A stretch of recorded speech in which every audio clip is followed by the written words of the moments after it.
Okay, again, this is review 6-2. So, but now you'll notice we're no longer multiplying and dividing. We are adding and subtracting. All right? So, remember when you're adding and subtracting fractions, you have to get a common denominator. So basically, there's an x minus 3 on one of them. They all have to x plus minus 3s. There's an x plus 1 on both of them. On one of them, you have to have an x plus 1 on both of them. So, and the other thing, whenever we're subtracting, we want to distribute that negative. Okay, you want to distribute that negative. Now, and remember, go all the way across the top. So, if this is an x, this is a 2x minus 7, you want to distribute that negative across everything. That becomes a negative 2 and a positive 7, okay? Don't forget that. So here we go. First things first, distribute that negative. Now, this has an x minus 3, but it needs the x plus 1. So we've got 9 over x minus 3, but we need to put an x plus 1 on bottom. And to put it on bottom, we have to also put it on top. Plus negative 2x over x plus 1. Alright, this one, it's already got the x plus 1, but it needs the x minus 3. So we'll put an x minus 3 on bottom and on top. Alright, and now we'll multiply out the top. Alright, I'll use a different color. 9 times x is 9x. Come on. Alright, 9 times 1 is 9. Negative 2 times x is negative 2x squared. Negative 2 times negative 3 is positive 6x.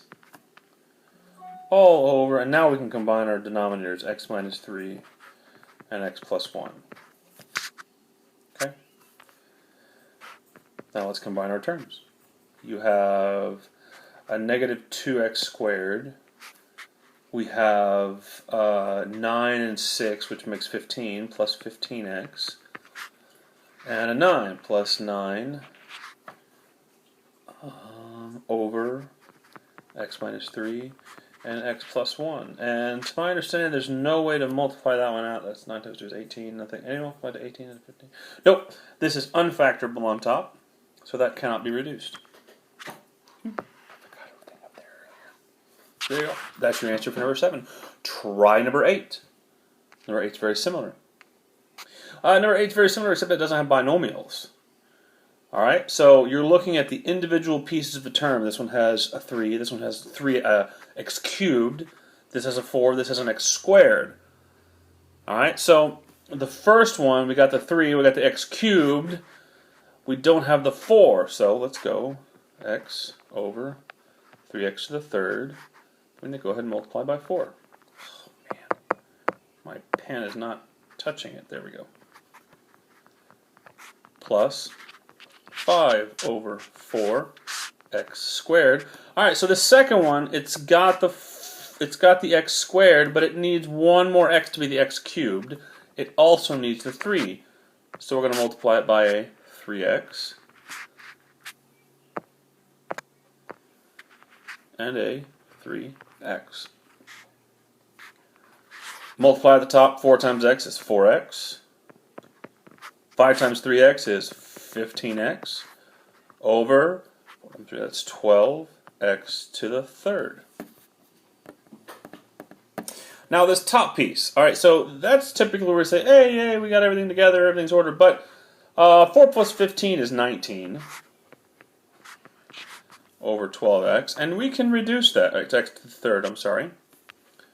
X over x to the third, we can take away one of the x's on bottom, it becomes an x squared. So this reduces down completely to 19 over 12x squared. Cool? Cool. Alright, number 9.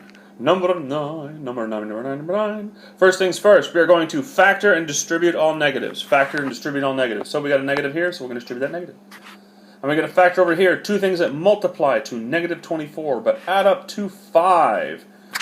That would be 8 and 3. Yep. X plus 8 and x minus 3.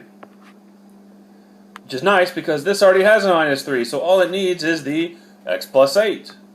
So let's go write it out. The first one doesn't need anything. The second one, it's got the x minus 3, it needs the x plus 8.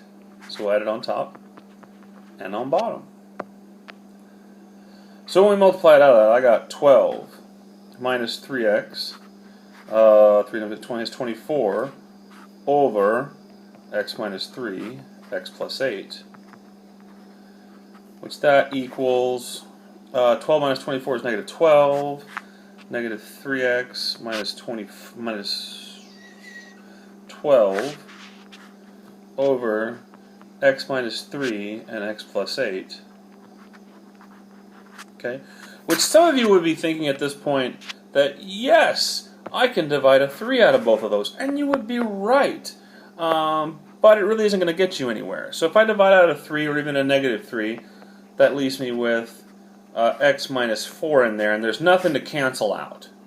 There's not an x minus 4 on bottom to cancel, so I'm just going to leave it alone the way it is. Dun, dun, dun, dun, dun. One more. Oh, not quite. There we go. So I'm just going to leave it like that. All right, last but not least, number 10. Number 10, number 10, number 10, 10, 10, number 10, number 10, number 10, 10, 10. First things first, distribute negatives, factor the bottom. Distribute the negatives and factor the bottom. So that becomes a negative 3. This becomes an x plus, oh man, my pen does not want to touch today. X minus 5 and x plus 5. If you think you can finish it out from here, go for it. Have at it. Otherwise, here we go. This is an x minus 5, x plus 5. This has an x minus 5, it's missing this one. This is an x plus 5, it's missing that one. We need to get them all to have the same thing on bottom. So, here we go. The first one is done. X squared minus 5 over x minus 5, x plus 5. The second one, negative 3, needs the x plus 5. X minus 5, x plus 5. The third one, nope, not equals, plus. The third one needs the x minus 5 over x plus 5, x minus 5. Okay? Now, let's put it all together. I've got x squared minus 5. I'll distribute that negative 3 and get negative 3x minus 15. Then I'll distribute the 7 and get plus 7x. 7 times 5 is 35. All of that over x minus 5, x plus 5. And last but not least, combine your terms. So I got an x squared. I have negative 3 plus 7 is 4, plus 4x. And that's negative 5, negative 15, that makes negative 20. Negative 35 makes negative 55. And there is nothing that multiplies to 55 but adds up to 4.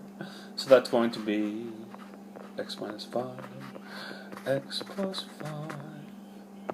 And that is your final answer. Cool? Cool.